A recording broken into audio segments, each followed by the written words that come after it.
Are you having issues with ChatGPT as it says something like ChatGPT is currently at capacity right now and you want to be able to fix this? Well, then you have come to the right video because I'm going to show you exactly how to fix this issue, but make sure that you watch this until the very end so that you don't make any mistakes in this process.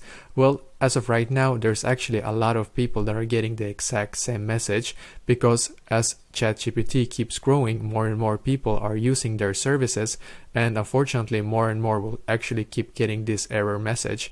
And the way I have seen to actually fix this, and there's two ways to fix this, by the way, as I have seen at least. The first one is to, if you're for example using your mobile phone and you're currently trying to access ChatGPT through your mobile and you're getting that error message, well then what you should do is to use your computer instead. Or if you're using your computer and you're getting that same message, then try to use it on your mobile instead and see if that works, because I've seen that this switching devices actually does solve this issue a lot of the times.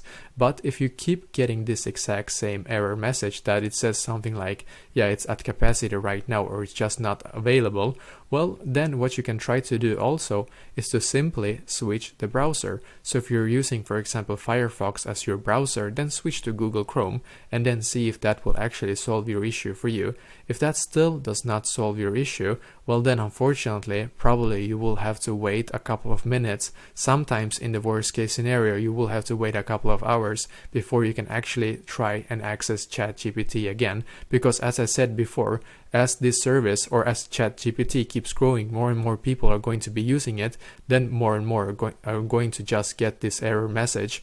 And yeah, I mean, of course, you can also try to pay for their premium version, which you can do, of course, if you want to. Then it should actually fix this problem completely. Or if you want to do the steps, or you want to do the solutions that I said to you before, you can try to do that as well and see if that will actually solve your issue. So let me know in the comments below if you have any questions, and I will do my very best to try to help you. And also please leave a like on this video and subscribe to my channel, because I'm doing a lot of helpful videos constantly that might be very useful to you. Thank you very much for watching, and I wish you an awesome day.